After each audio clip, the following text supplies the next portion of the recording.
Ryan Kasparian. So Ryan, would you tell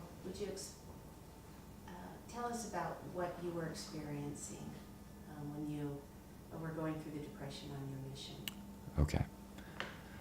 So,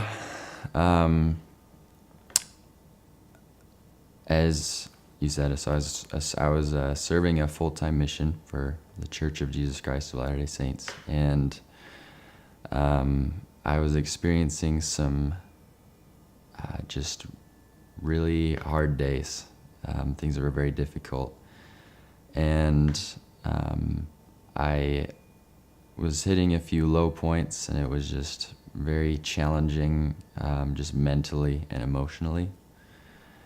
And I had heard of other missionaries that are struggling. They met with a counselor at LDS Family Services, and I thought, what have I got to lose? Why don't I just go talk to them, see if they can do anything to figure out solutions to my challenges, because I was just feeling just kind of dull. I didn't really feel much hope for the future. I just wasn't really enjoying myself. And it wasn't necessarily anything specifically to do with serving a mission for the church. It was just kind of life in general. And I'd felt that way before, but it was definitely kind of amplified upon being on a mission, just those feelings of dullness, just not really enjoying many things. Not a whole lot of things are very fun. But eventually I met with a counselor, and I continued doing so for a little bit. And through meeting with him, I discovered that I suffered from clinical depression and accompanying mild anxiety.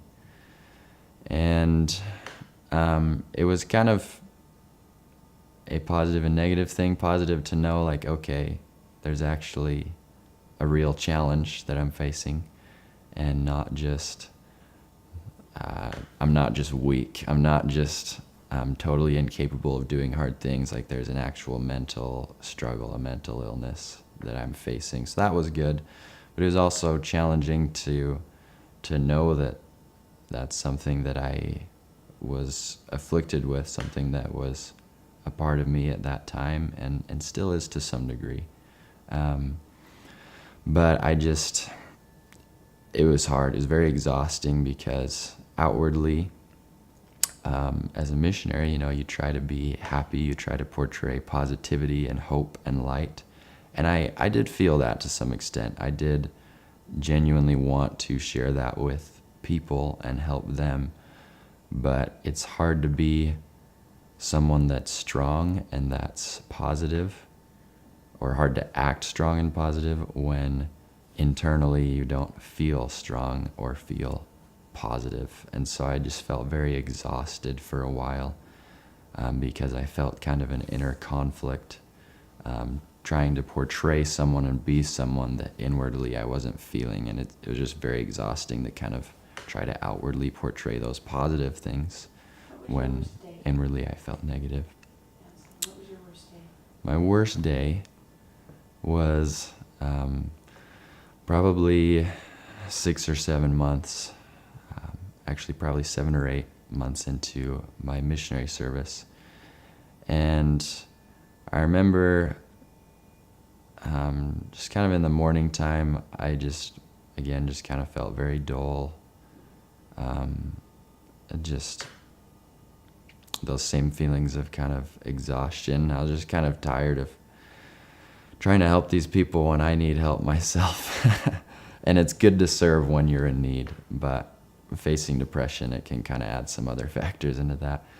But I remember our plans were to go out and to, talk to some people, help them. But I just couldn't do it that day. In fact, I turned to my partner, my companion, and I said that I just needed to rest. I just needed a rest. And I ended up doing so for 2 hours, but it wasn't just I need to take a nap. I just felt nothing inside. I felt more or less despair, and I didn't rest at all. I just laid on the floor, just kind of staring at the ceiling and kind of wishing that I didn't even exist. Not that I wanted to, not any really suicidal feelings, but just one where you're like, man, life sucks. I want to just not be doing this. And there was just no positivity inside me at all. I wasn't necessarily having self-destructive feelings. I just wasn't really feeling. And if I was, it wasn't anything positive. So that was my worst day, probably just lying on the floor staring at the ceiling for a solid 2 hours. There were definitely some tears mixed in there of just not knowing what I'm feeling, not knowing how to get better. But So what did help? I would say that what helped me is a lot of different things over a long period of time. Meeting with a counselor definitely helped because that was able to help me identify some of the more specific struggles that I was having. And it was also very helpful to openly acknowledge, not to everyone, of course, but at least to like my missionary companion and to my mission president, the man who kind of oversees all of the missionaries.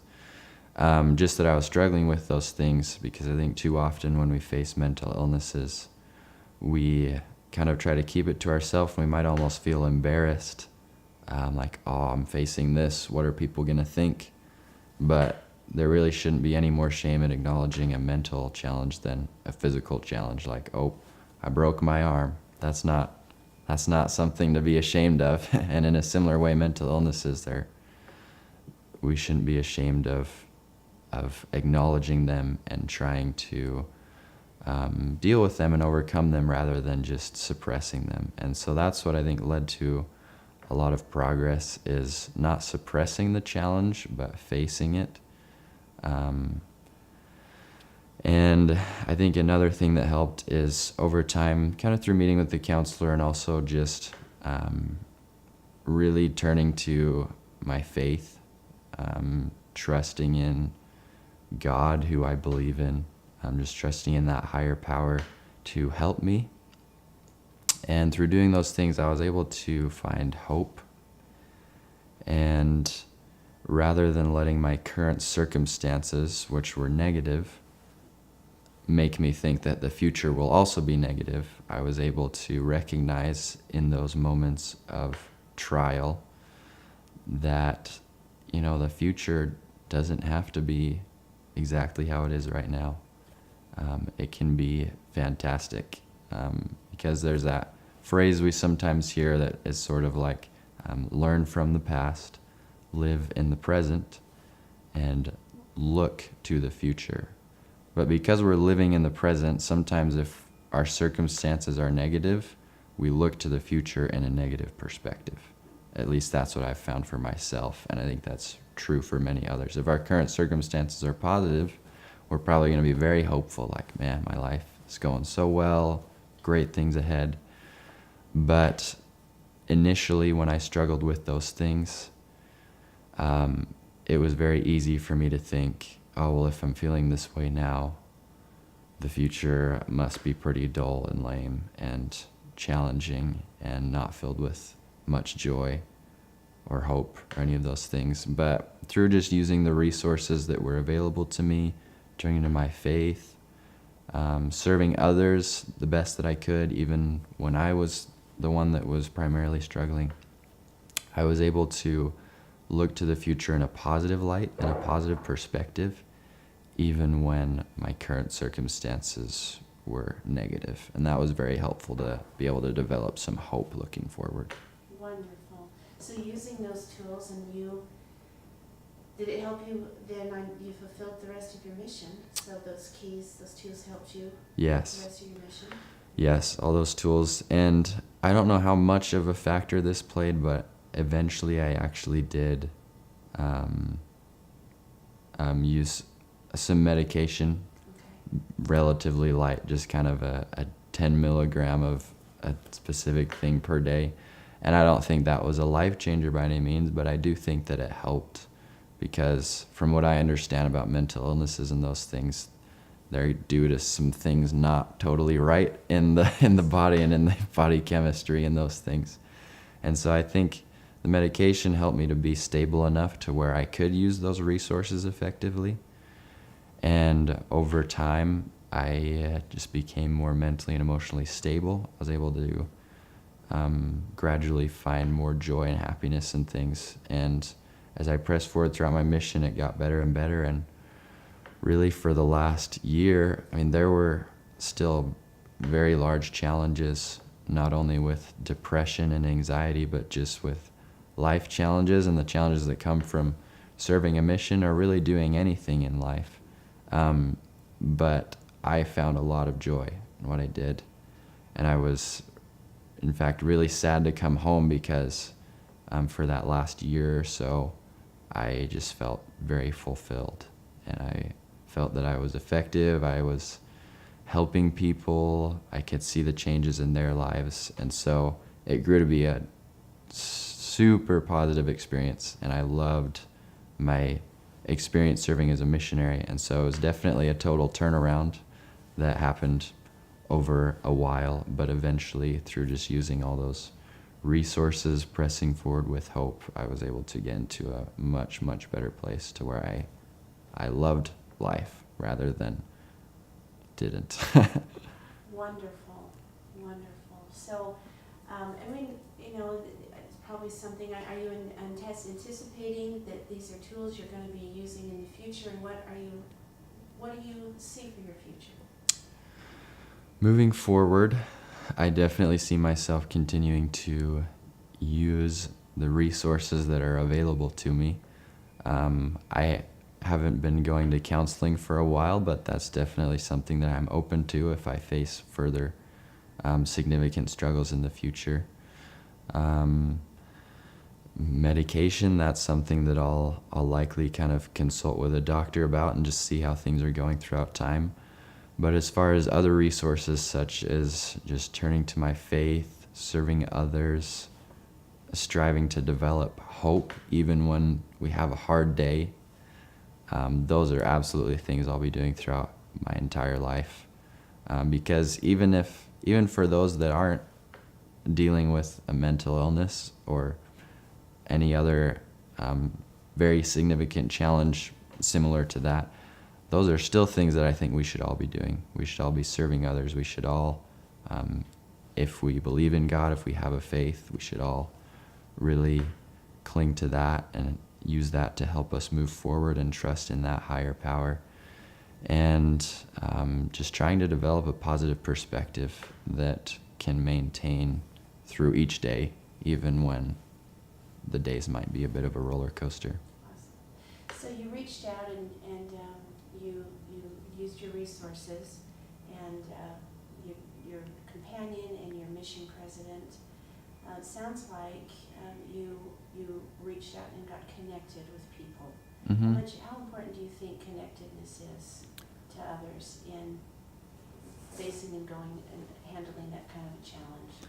I think being connected to others is very, very important, because especially with depression, if you're not connected to others, it's very easy to have your depression maybe amplified by the thoughts of, oh, no one cares about me anyways. I don't really have anyone that I'm close with. No one knows that I'm even struggling. So it's those kind of feelings of dullness, and sometimes they can be inadequacy, and sometimes they can be self-destructive.